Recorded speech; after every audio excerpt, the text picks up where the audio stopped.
अष्टयोग चंद्रोर्कमंडलगतो रिपुरिफाष्टबंधुग त्रिदोषतस्तस्य रुजा विविदेज्य दृशा शुभम।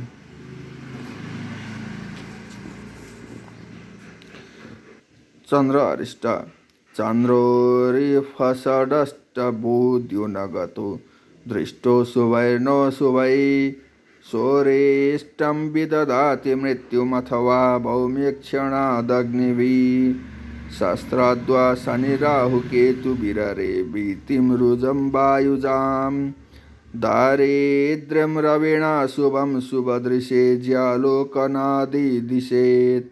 मुथः कृत अरिष्टयोग क्रूरान्विते छितयुता शनिनेन्थिहादि व्याधिप्रदा जनुशिरी फसुखारिरन्ध्रे द्यूने च वसतनुनै दनगा मृतिं सा दत्ते खले छितयुतेत्यपि चिन्त्यमार्यै।